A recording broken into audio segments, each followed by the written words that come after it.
Salutations everybody, it is Matty here today with a Fallout 76 news update, and the good news continues to roll on for this game in a surprising turn of events, between Nuclear Winter being so well received that Bethesda has decided to end the sneak peek and just keep the mode, which personally I think was a part of the plan the whole time, and on top of that we have this duo of interviews giving us a ton of juicy details on the Fallout 76 Wastelanders update coming in the fall that is adding human NPCs. It is a good time to be interested in this game. The duo of interviews we are using is coming from Games Radar and PC Gamer, whom will as always be linked in the description down below. So let's get started with Games Radar. I spoke to Jeff Gardner, project lead on Fallout 76, who said that when it comes to Fallout 76 dialogue options, the entire dialogue tree is going back to a Fallout 3 style when it comes to deciding what you can say and how your perks affect dialogue options you're given. Let's go, Fallout 3, baby! Name's Lucas Sims, town sheriff, and mayor too. So that's the way it's gonna be, huh? That's fine. That's fine. Seeing an early version of the entire dialogue tree gave me the chills. I was like, this is what I want. Gardner said, going on to explain Fallout 76's attitude towards chatting to the upcoming human NPCs. The team was doubling down, so it's not like on Fallout 4 where we have 4 options every time, and we are going back to a Fallout 3 style where you have many different options. Obviously, it's depending on the questions you're getting asked and answering, meaning some conversations will have less or more options, and also the specials are going to play heavily in them. So if you have a high strength or perception like we saw in the Wastelanders trailer reveal, there will be different options in development, so you can choose your own. And I gotta say, man, this is exciting stuff, and the reason why I feel they can nail it is mainly because this is much more self-contained. It's not like the whole game was based around dialogue, so they're just adding it all in with these certain set of characters, and there's a lot more controlled variables compared to Fallout 4 where you had the MC who was fully voiced, and then for every other person you encountered you had to have exchanges with them, and that meant that they had to create 4 options for pretty much any NPC you can meet. And I think it ended up spreading the whole game quite thin, as was evident in the final product when it came to the role-playing aspect of things. Meanwhile, in 76, like I said, it's self-contained, so they can focus on a lot of interactions considering it's not such a broad scope, and if they do it in an intermittent kind of way, which it seems like they're going to be doing, this can actually turn into something fantastic. It's also great to see, as I mentioned in my original 76 Wastelanders update video, that Bethesda's listening to feedback. I'm so happy that not only did they include a dialogue system in 76, but it's a Fallout 3 style one, or New Vegas style one, which obviously Bethesda's not going to mention because they pretend the game doesn't exist. Where the real juice is contained is the PC Gamer article. If you're expecting your companion to obediently follow you everywhere on the map like Nick Valentine from Fallout 4 or Fox from Fallout 3, it's not really going to work that way in 76. We're going to keep the companion details loose, I'll be honest with you, said Jeff Gardner, project lead for Fallout 76 when we spoke to him at E3. But the general gist is they'll be romanceable, you'll be able to get quests from them and advance their storylines. So 2 things confirmed here. Number 1, NPCs are romanceable in Fallout 76, which I don't know if people have an issue with considering that they can't follow you around, so it's not like this bond, it's hey, I'll see you later kind of thing, and I think that could be a little bit weird, but I like the idea that there are companion quests, there are companion storylines. I think that's good because it shows they're having a more Fallout feel and focus to it. I think Fallout 4's dialogue between its companions is actually excellent. It's one of my favorite parts of that entire game, and I say that as someone who's recently been playing it for my Twitch series for Road to Platinum for that game. So I've really enjoyed that, and I feel like they can do companion dialogue great once more. It's just a matter of how will it feel when I've experienced all that and then I just leave them in my camp. I think that might be a little strange. But even if you romance them, they won't trail you around the entire map. The following part right now is they're basically going to be in your camp or in towns. We have technical limitations there, frankly. So I like the transparency. I think they're learning a little bit with how they have to communicate with fans. They said that was a big learning process for them, and I think it's showing because that's something they need to be open about, because a lot of companies have way too much pride, I gotta be honest. They try to hide behind a ton of excuses and just say, look, We can't do this right now, and this is why, and I'm sure fans will either complain or be understanding, and it's just at the point where you can just walk away and say, hey, at least we were truthful about it. The new human NPCs in Wastelanders won't be really wandering around outside in general either, but will typically be stationed in instance areas like towns due to the multiplayer nature of Fallout 76.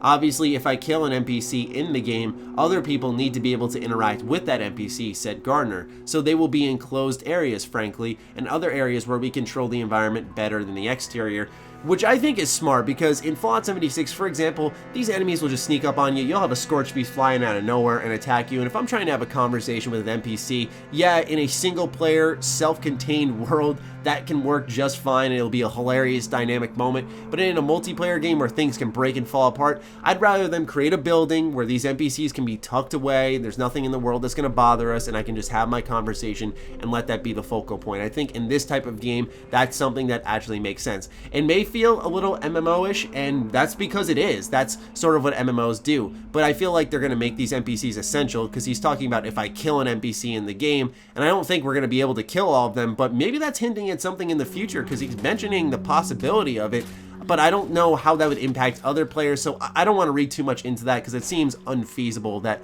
they'd let us kill these NPCs. Meanwhile, when we're in a world with tons of other people, wouldn't that affect their game? So time will tell how the choices, consequence, and killing will go, but personally, I like the idea of having them in instance areas. I know for some it may kind of break the world, but we do know that based off the trailer, raiders are being added into the open world, so it's not like we're just outright not encountering humans despite 1 to 3 areas. There are going to be raiders out there attacking us. There's going to be a human element added to the world, but as it stands, I think the interaction points are going to be in set areas. Unlike the exterior world, your companions will be able to accompany you on small quests in these instanced areas. There will be a little bit of that, Gardner says, but it won't be like Lydia carrying your burdens.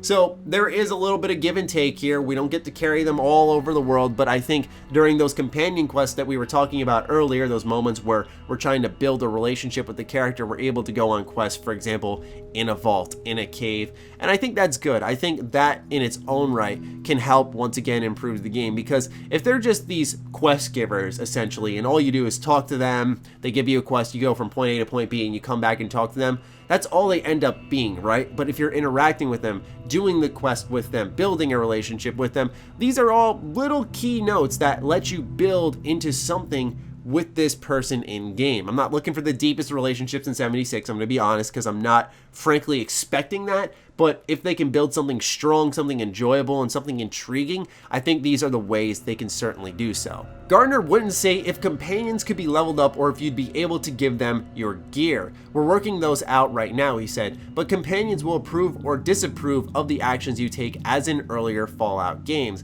Now, my question is, will that matter at all? So let's say I kill one person and my good guy settler companion's like, hey, I don't like that. Like, what's he gonna do? You're just gonna say you don't like it? Or are you gonna like neuter me from getting some quests? Is something gonna happen where he will react and try to fight me at one point if I go too far?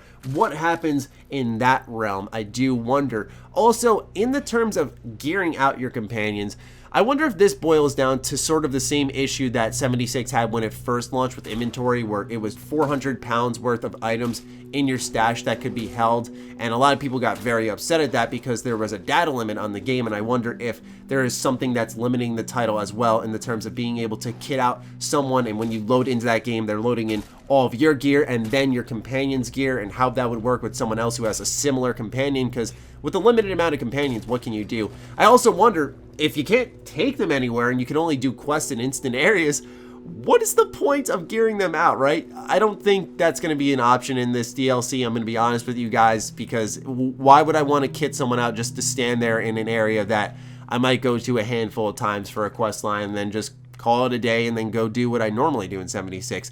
I don't see that personally happening, but all in all, I think this was great news for the game, between romancing, the focus on building, the Fallout 3 style dialogue, everything that they're adding. It seems like they've been listening closely, they're on the right track. Obviously, it is all about that execution. They have to get that part of the game right and make sure that classic Fallout fans and new fans are the ones who are satiated here. I think they've done a good job communicating. I said early on that they had a good framework when it came to Inside the Vault, where they give us weekly updates on everything happening with the game, and that would build into something good if the game progressed forward. So this level of communication is good, and quite frankly can start setting a standard provided the game actually shapes up into what they're talking about.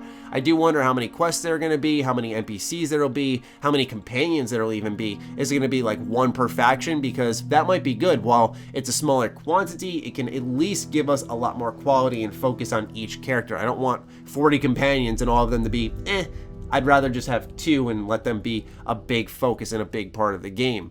So anyway, we'll see in due time. I thought this was a very interesting Fallout 76 news update that would get a lot of people excited, a lot of people on board with the Wastelanders update, and quite frankly, with the way I've been enjoying Nuclear Winter and then I read this, it's really got me back on board with the game. It's got me enjoying it a lot more. While I don't really touch adventure mode or survival mode, it's made me more keen to fire the game up in my free time, which, well, I actually never did because I was more obligated to do so when I was reviewing the game, and I wasn't enjoying it that much then either. So this is the first time I've really fired the game up to have fun, and it feels good. It feels nice to be enjoying Fallout again. I feel like that was a part of my spirit, and I lost it when 76 was launched. But hey, if it took Battle Royale to get it back on track, and it seems like Wastelanders is going to be the thing that wraps it all up, I'm all about that. So we'll see how it all pans out. I'm not going to get too ahead of myself, but I'd love to hear your thoughts in the comments down below. Fire away, ladies and gentlemen. Other than that, follow me on Twitter, like me on Facebook. Those links are in the description down below, along with my Patreon. Do consider supporting that, as it fuels all the content I create here. Stay sexy, stay active. I love you all. Peace.